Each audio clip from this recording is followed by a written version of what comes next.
आपको नाम नहीं छोड़ना, शरीर छूट जाए कोई बात नहीं, क्रोध करने से हमारी ही हानि होगी, हमारा ही भजन रुकेगा।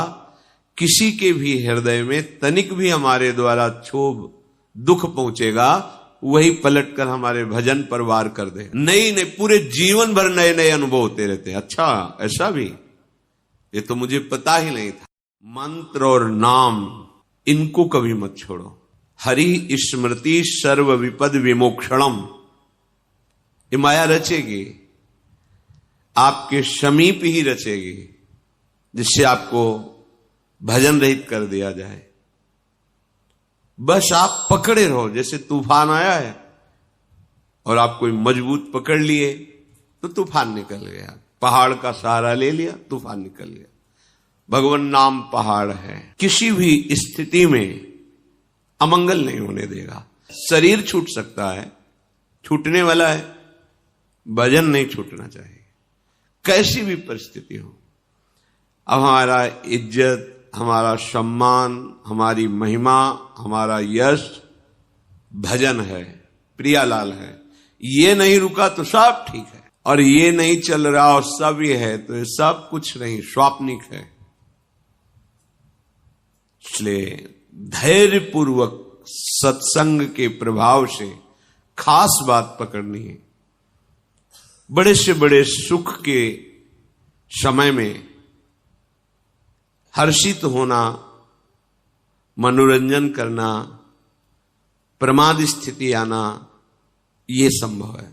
बड़े से बड़े दुख के, ऐसी विपत्ति, ऐसा संकट, ऐसा विषाद, ऐसा भय, दोनों परिस्थिति में भजन न छूटे। चाहे भारी से भारी अनुकूल परिस्थिति हो या प्रतिकूल परिस्थिति हो, तभी निकल सकते हैं। नहीं तो ऐसा नहीं। कभी मीरा जी ने किसी का भी अहित नहीं किया, लेकिन उनके देवर में ही ऐसी कुबुद्धि बैठ गई, पूरे जीवन भयंकर क्लेश देने का उपाय वो करता रहा। कोई भी हो, तुम्हारे समीप ही पैदा कर दिया जाएगा क्लेश, तुम्हारे समीप ही जाल बिछा दिया जाएगा। आपको नाम नहीं छोड़ना, शरीर छूट जाए कोई बात नहीं, तुम्हारी निंदा हो रही कोई बात नहीं, शरीर तो छूटना ही है। यहां न किसी का यश रहता है, ना अपयश रहता है, नाम चल रहा है। हमारी अंदर से निष्ठा परिपक्व है, डिगी नहीं। निष्ठा उसी को कहते हैं जो भयानक विपरीत परिस्थिति में भी ना डिगे। अगर डिग गई तो निष्ठा क्या? गंभीर रहो। अब जोई प्यारो करे सोई मुहि भावे, पूरा अपने आप को छोड़ दो प्यारे के ऊपर। जैसा आप चाहो, जैसा चाहो। उनको अपमान कराना है आपसे, ऐसी चेष्टा करा देंगे, आपका अपमान होगा। मान कराना है, ऐसी चेष्टा करा देंगे, मान हो। ऐसे हो जाओ। न मान न अपमान, न लाभ न हानि, न सुख न दुख। हमारी इज्जत श्यामा श्याम है, हमारा धर्म श्यामा श्याम है, हमारा धन श्यामा श्याम है, हमारा मान श्यामा श्याम है, हमारा जीवन श्यामा श्याम है। नहीं इतना ये प्रपंच रचती है कि आप भूल जाओगे कि कहां भगवान है। भला होते तो ऐसा कैसे होने देते? नहीं, आप हो, चाहे जितना इंद्रजाल बिछा लो, आप हो, चाहे जैसी परिस्थिति पैदा कर दो, आप हो। बस हमें अपनी निष्ठा पुष्ट रखनी है। जब हमारा भजन क्षीण होता है तो हमारी निष्ठा पे फर्क पड़ जाता है। यहां युधिष्ठिर जी को उपदेश कर रहे हैं, तुम्हारा जो भजन है, जो आप कष्ट सह रहे हैं, उसे तप कहते हैं। आंतरिक जो क्लेश मिल रहा है भक्ति करते हुए, नाना प्रकार के विकार, नाना प्रकार की प्रतिकूलताओं को आप गंभीरता पूर्वक सह रहे हैं, क्रोध को बाहर प्रकट नहीं होने दे रहे, तो आपके भजन की रक्षा हो रही है, आपका भजन सुरक्षित है। ऐसा नहीं कि भजन करने वालों के ऊपर विपत्ति नहीं आती, वो सदैव विपत्ति रहित रहते हैं। नहीं, अभी आगे एक चरित्र आएगा, आप सुनना। विपत्तियां ऐसी संसारिक पुरुष को भी नहीं आती जैसे भक्तों के जीवन में आती है। पर वहां भगवत साक्षात्कार का योग बनता है। उसी स्थिति में, भयानक विपत्ति में सर्वांतःकरण एकाग्र होकर एकमात्र त्राहि माम प्रभु, आप देखो, आपका ही सब किया कराया है, आप देखो। वो संभालते हैं और अपना अनुभव कराते हैं, तभी उनकी अनुभूति इतनी मजबूत हो जाती है कि काल का प्रभाव, स्वभाव का प्रभाव, माया का प्रभाव वो उनके मार्ग में हलचल नहीं पैदा कर सकती। गंभीर स्वभाव, निरंतर भगवद स्मरण परायण, और क्रोध का अवसर आने पर भी क्रोध न करना, चुपचाप सह जाना। ये बहुत बड़ा भजन रक्षा का सूत्र है। हमारा भजन यहीं से रुकता है, छुपता है, क्षीण होता है प्रभाव उसका। क्रोध आने के अवसर दिलाती है माया, बहुत दिलाती है, पर शांत। अब जैसे आपकी इच्छा हो प्रभु, आप वैसा कीजिए। हम तो आपके यंत्र हैं, जैसा कराते जाओगे वैसा होता जाएगा, जैसा कराया वैसा हो गया, आगे जैसा आपका विधान होगा वैसा होता रहेगा। शांत। तप के द्वारा, तप माने होता है क्लेश को सहना। जब सामने से कोई विपरीत परिस्थिति माया पैदा करे, वो कोई व्यक्ति हो सकता है, कोई वस्तु हो सकता है, कुछ भी हो सकता है, माया किसी को भी निमित्त बनाकर आपके सामने प्रतिकूलता पैदा कर सकती है, विपत्ति पैदा कर सकती है। क्रोध नहीं करना। अगर आप संभालने लगे तो हानि हो जाएगी। अगर आप शांत रहे, अब जोई जोई प्यारो करे सोई मोई भावे, तो जो संभलना चाहिए वो संभल जाएगा। परम सत्य बात मान लीजिए, क्रोध करने से हमारी ही हानि होगी, हमारा ही भजन रुकेगा। किसी के भी हृदय में तनिक भी हमारे द्वारा क्षोभ दुख पहुंचेगा, वही पलटकर हमारे भजन पर वार कर देगा, भले वो हमारा मंगल कर रहा है। भगवान सद्बुद्धि दे, भगवान मंगल करें और शांत हो जाए। रक्षित धर्मम, अपने धर्म की रक्षा करो, मत्सरात, द्वेष से। जो हम धर्म पालन करते हैं, भगवत मार्ग में चलते हैं, भागवत धर्म का पालन करते हैं, प्रेम धर्म के पथिक हैं, इसमें मत्सरता हमारे धर्म की हानि करती है। मत्सरता, मेरे से आगे निकला जा रहा है, द्वेष, ईर्ष्या, ये सब बड़े भयानक शत्रु हैं, बड़े बड़ों के हृदय में आ जाते हैं। कैसे इनके प्रभाव को रोका जाए, कैसे नीचा दिखाया जाए, कैसे इनको धूल दूषित किया जाए, कोई अपराध ना होने पर भी माया ऐसा षड्यंत्र रचती है। मत्सरात, अपने धर्म की रक्षा के लिए किसी से ईर्ष्या मत करो, द्वेष मत करो, मत्सरता मत करो। नहीं, उसकी हानि क्या होगी, आपकी हानि हो जाएगी। आपका भागवत धर्म अंतर्ध्यान हो जाएगा हृदय से, जिस पर आप दृढ़ विश्वास करके चले हैं वो प्रभु संभालेगा। तुम्हें ईर्ष्या नहीं करनी, द्वेष नहीं करना, मत्सरता नहीं करनी। विद्याम मानापमानाभ्याम आत्मानम तु प्रमादतः। ये जो आपको ज्ञान प्राप्त हो रहा है, इस ज्ञान का अपहरण मान अपमान कर लेता है। मान हुआ तो गर्व, अपमान हुआ तो अंदर से उसके प्रति असंतुष्टता, निंदा का भाव, जलन, द्वेष, उसको नष्ट करने का भाव, ये आपके ज्ञान को नष्ट कर देगा। अगर आपका ज्ञान सुरक्षित है तो मान अपमान का प्रभाव नहीं पड़ेगा। मान और अपमान दोनों ये ज्ञान का अपहरण करने वाले हैं, इसलिए आदेश करते हैं विद्याम मानापमानाभ्याम। विद्या के प्रभाव को मान अपमान से बचाइए। जो तुम्हें ज्ञान मिला है, अगर मान सुख भोगने लगोगे तो द्वैत हो गया ना, दूसरा कोई मान कर रहा है तो कहां ज्ञान रहा। अपमान के दुख को तो फिर तुम्हारे हृदय में आएगा ना कि ये दूसरा व्यक्ति मूढ़ है, दुष्ट है। नहीं नहीं, लीला बिहारी की लीला है। एक गाय की शान बांधता है तो खूंटा हिला के देखता है, हिलेगा तो नहीं। ऐसे ही बार बार जीवन भर कहीं तुम्हारी निष्ठा में कोई कमी तो नहीं, परिपक्व प्रभु करते रहते हैं। अब वो कैसे जाल रचते, क्या लीला करते हैं, आपको केवल प्रभु की तरफ देखना बस।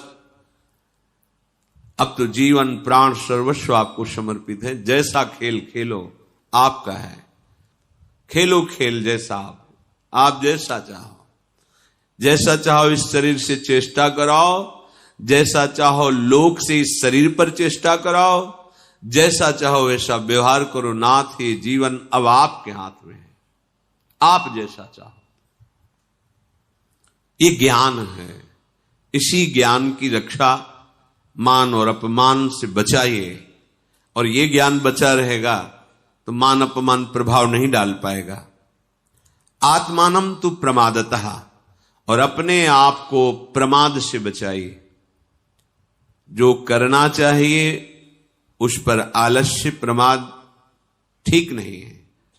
जो नहीं करना चाहिए प्रमादवश वो नहीं करना। प्रमाद ऐसा होता है कि ना करने वाले कार्य को करा देता है और करने वाले कार्य में आलस्य पैदा कर देता है। तो आप अपनी दिनचर्या, अपने मार्ग में अपने आप को सुरक्षित रखने के लिए प्रमाद मत कीजिए। जीवन में देखा है, चाहे किसी परिस्थिति के कारण हो, शास्त्राज्ञा का तनिक भी उल्लंघन हुआ है तो अपने को विक्षेप होता है। कोई करे या ना करे विक्षेप, अपने को विक्षेप होता है। चाहे जैसी परिस्थिति हो, शास्त्राज्ञा का उल्लंघन नहीं करना चाहिए। पक्का विश्व खिलाफ हो आपके और आप शास्त्र के अनुसार चल रहे हो, आपका मार्ग रुकेगा नहीं। और जहां प्रमाद स्थिति हुई कि अब तो ये स्वीकार ही करना होगा, अब तो ऐसा, और वो शास्त्र विरुद्ध है, तहां आपकी हानि हो जाएगी, तहां आप कमजोर हो जाएंगे, भय उपस्थित हो जाएगा। इसलिए आत्मानम तु प्रमादतः, अपने आप को प्रमाद से बचा लीजिए। ना करने वाला कार्य बिल्कुल मत कीजिए, जो करने योग्य है उसमें आलस्य मत कीजिए, अवश्य कीजिए।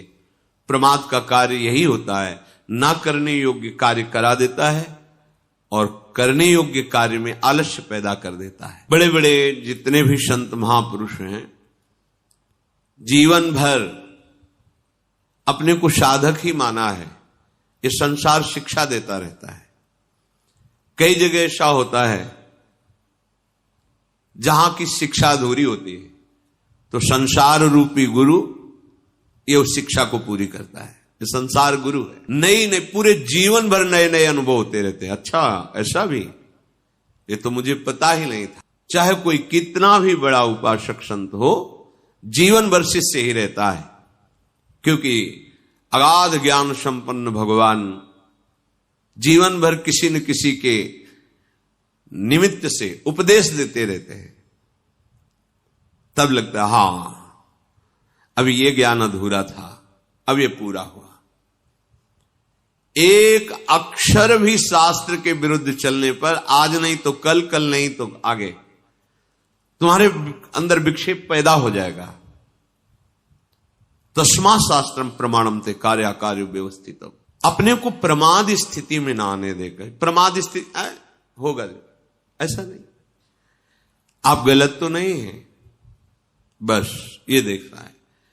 जो नहीं करना चाहिए वो कर दिया, जो करना चाहिए उसमें प्रमाद किया, इससे अपने आप को बंधन में डाल देंगे, अपने आप को संकट में फंसा लेंगे।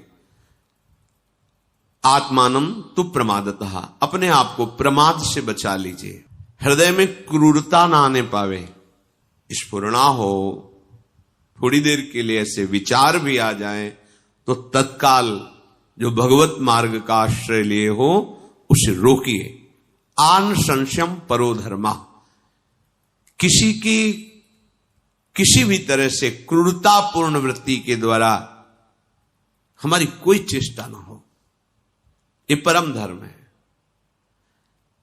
अगर वर्तमान में कोई अपराध नहीं है और पूर्व अपराध का फल भगवान भोगवाना चाहते हैं तो धैर्य पूर्वक भोग लो, आगे आपको भगवत धाम जाना है, बिल्कुल घबराने की जरूरत नहीं है।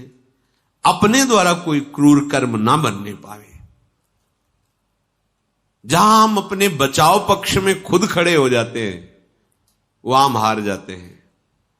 जब हमारे बचाव पक्ष में धर्म होगा, भगवान होंगे, तो परास्त नहीं होंगे। आन संशयम परो धर्म, क्रूरता का अभाव ये परम धर्म है। हृदय में क्रूरता, दूसरे को किसी भी तरह कष्ट देने का भाव बिल्कुल नहीं होना चाहिए। क्षमा च परमम बलम, सबसे बड़ा बलवान कौन कहा जाता है? जिसके हृदय में क्षमा होता है। बहुत कठिन बात है क्षमा करना। दंड देना बहुत सरल बात है, लेकिन क्षमा करना बड़ा कठिन बात है। ये बिना भगवान के बल के नहीं होता। जब भगवत बल हृदय में हो जाता है तभी ये क्षमा बल, नहीं तो हो गया, बस बहुत हो गया, अब देख लेंगे, बस ये बात आ जाती है। नहीं, जो हरि जैसे सहाएंगे उससे चुपचाप सहेंगे। राधा राधा राधा। बचपन से भजन कर रहे थे श्री दाम जी महाराज। जब ब्याह हुआ, पत्नी ने प्रेरणा की कि अभी तक आप ठाकुर जी की सेवा करते रहे, भजन कर, अब कुछ कीजिए, अर्थ की आवश्यकता है। धीरे धीरे वो ग्राम के धनी पुरुष की सेवा में, फिर वो राज कर्मचारी की सेवा, फिर मंत्री की सेवा। मंत्री ने उनकी ईमानदारी, पवित्रता, सत्यता पर विचार करके बादशाह के खजांची पद पर उनको विराजमान किया। अब उनसे जब कोई दुखी होकर कहता कि अमुक कार्य है, औषधि के लिए, अमुक कार्य के लिए मुझे धन चाहिए, वो बिना पूछे धन दे देते। उनकी भावना थी कि भगवान का ही धन है, भगवानहीन रूपों में मांग रहे, दे देते। पर राजकीय विधान से तो अपराध हो गया। जब काजी ने सुना, बादशाह से शिकायत की, तो सामने पेश हुए। तुमने ऐसा किया? जी। क्यों किया?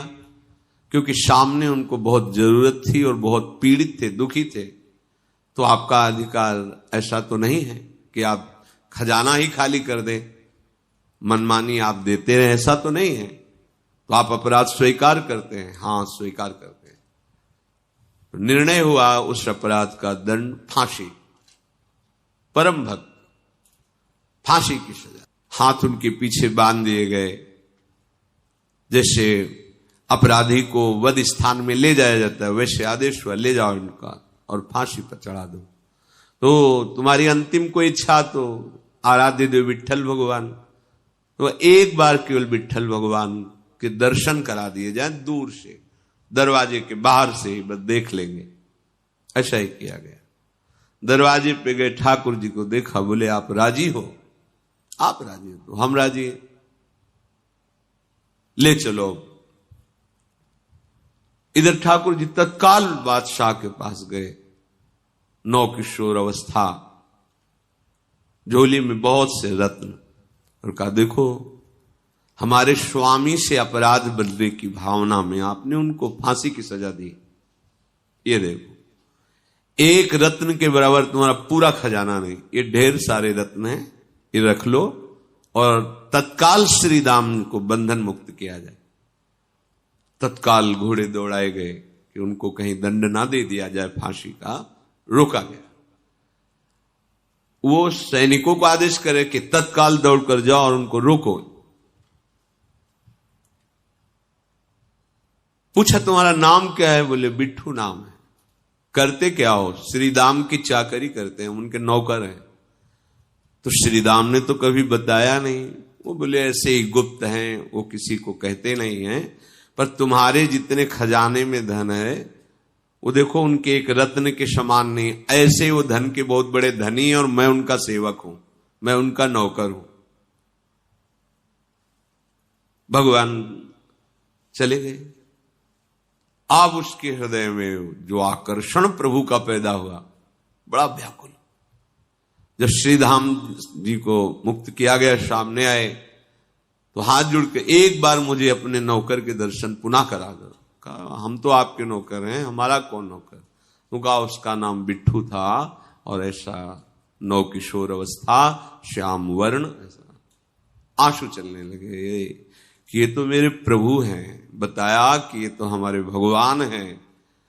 पर ये शब्द सुनकर उनका हृदय कि अरे भगवान अपने आप को अपने भक्त का सेवक कहते हैं, अखिल ब्रह्मांडों के स्वामी होकर के।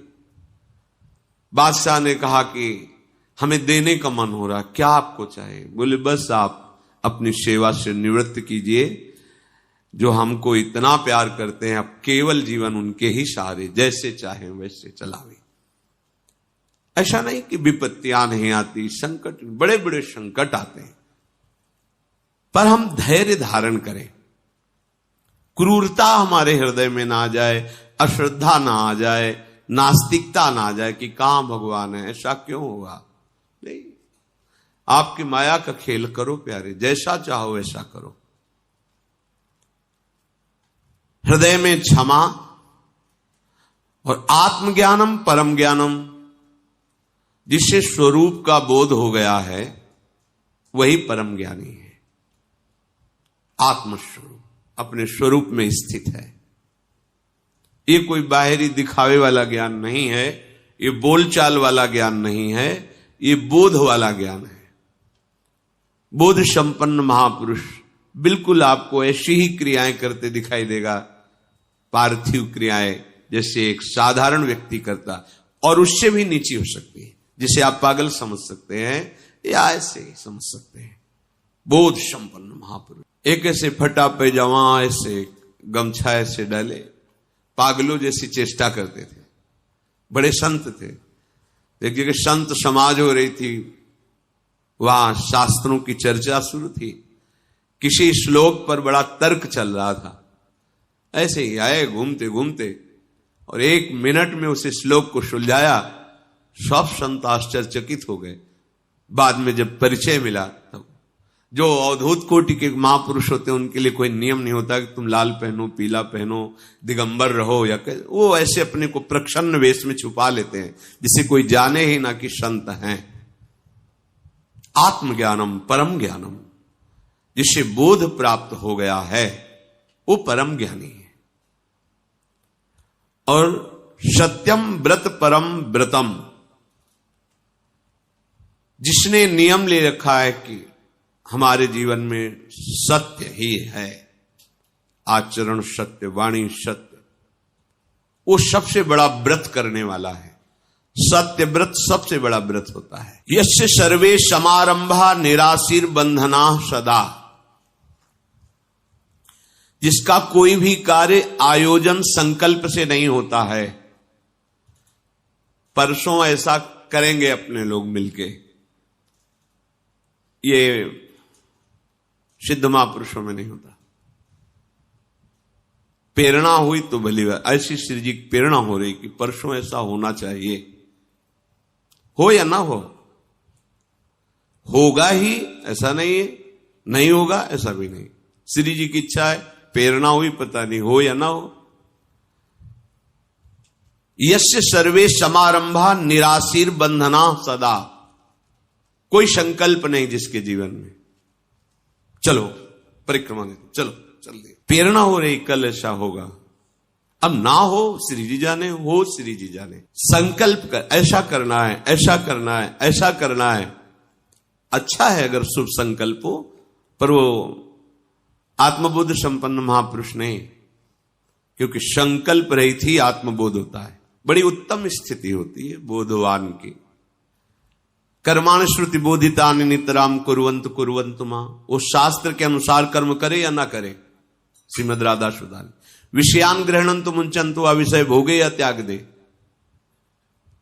कैर्वा भाव रहस्य पारगमति श्री राधिका प्रेषा, वो ऐसे राधा वल्लभ लाल की उत्तम प्रेम स्थिति में रहता है कि ये सब बाहरी चेष्टाएं होती रहती है, उससे उसका कोई संबंध नहीं रहता, हो रही है। कभी भी हमें किसी भी कार्य का संकल्प नहीं करना। जैसे कहा जाता तुम ऐसा संकल्प करो, ये सब प्रारंभिक बातें हैं। जब हमारा जीवन प्रभु को समर्पित है, मैं ऐसा नहीं करूंगा, मैं ऐसा करूंगा, मेरा अधिकार ही नहीं रहेगा। आप जानो, आपका कार्य जाने, जैसा मन हो वैसा खेलो। वो खेलेंगे, 20 बाजारों में कोड़े मार मार करके खाल खींची जा रही, क्या अपराध है? क्या अपराध है? कृष्ण कृष्ण बोल रहे यही नहीं। आपका सर्वस्व है, जैसे चाहो करो, आप जैसा, आपका विधान जैसा। ये बहुत बहुत ही विचार से ऊपर की बातें हैं, बुद्धि काम नहीं करेगी। प्रभु का खेल, अपने आप से अपने आप में खेल रहे। कभी तो इंद्रप्रस्थ की रचना करवाते हैं, मायासुर से दिव्य सभा तैयार करवाते हैं और विश्व के सारे राजाओं को चरणों में झुका देते हैं। कभी द्यूत की राह में परास्त होकर 12 वर्ष का वनवास, 1 वर्ष का अज्ञातवास, भरी सभा में द्रौपदी को वस्त्रहीन करने की चेष्टा, ऐसे महावीरों के पतियों के होते हुए भी यस्य सर्वे समारंभा निराशीर बंधना सदा त्यागे यस्य हुतम सर्वम सा त्यागी सच बुद्धिमान। जिसके संपूर्ण आयोजन बिना संकल्प के होते हैं, कोई भी कामना पूर्वक संकल्प नहीं किया जाता, वही सबसे बड़ा त्यागी। संकल्प का त्यागी ही सबसे बड़ा त्यागी है। ध्यान कीजिए, प्रभु की मौज है, कोट पहना दिया, कपड़ा पहना दिया, घड़ी बांध दिया, जंजीर पहना दी सोने की, ये वो किसी ने उतार लिया, प्रभु की मौज है। दूसरा देखकर निंदा कर सकता है, स्तुति कर सकता है, उसकी मौज, जैसा चाहो वैसा करो। अब यहां सोच नहीं है कि ये करना ये नहीं करना है, जैसा चाहो वैसा करो। आयोजन प्रयोजन दोनों खत्म। किस प्रयोजन से हो रहा है? कोई प्रयोजन नहीं। क्या कोई कामना रह गई, कोई सुख भोग की चाह रह गई? नहीं, बिना प्रयोजन के। अब जो प्रयोजन युक्त होके करते हो, बिना प्रयोजन की क्रियाओं को कैसे जान पाएंगे? समस्त कामनाएं, कुछ ही दिन भजन करो तो शांत हो जाएंगी धीरे धीरे, देखना। फिर लक्ष्य की तरफ जिसकी दृष्टि और उस दृष्टि का दृष्टि से मिल जाना, फिर कोई प्रयोजन रह जाना। अब कोई प्रयोजन ही नहीं, ना कोई आयोजन है ना कोई प्रयोजन है, और बिना किसी संकल्प के आयोजन और प्रयोजन सब दिखाई देते हैं, सब चलते रहते हैं, इसलिए कोई समझ नहीं पाता है।